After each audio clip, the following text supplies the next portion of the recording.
story. This is the story of a man swallowed by darkness. Once upon a time, in a far-off land, lived a cook whose hands always smelled of soot and spices. This man had spent his childhood in a dark hut where winter never ended and love was only as far away as the kitchen stove.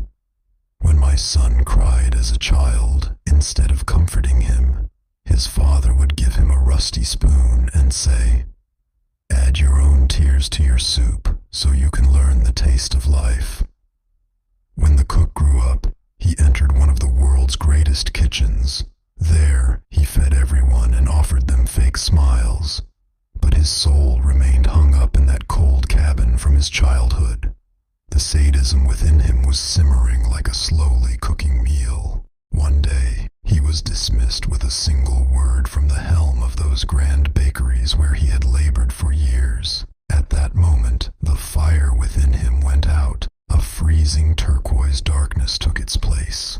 His mind now only prepared recipes for revenge. No longer did he want to serve delicious meals. He wanted to serve bitterness and silence. Even his shadow tried to escape him as he walked through the narrow streets of the city, for the cook was no longer breathing like a human, but like a monster. His heart beats irregularly like a broken clock. With every step he took, the tears he had been unable to shed in his childhood were replaced by pure hatred. He began to view his friends, his siblings, and everyone he knew as mere materials. Compassion had long since vanished from his vocabulary. Finally, she was left so alone and so angry that when she looked in the mirror, all she saw was a ghost she had created with her own hands. She no longer had a name or a home. She was merely a turquoise shadow lost in the darkness she had created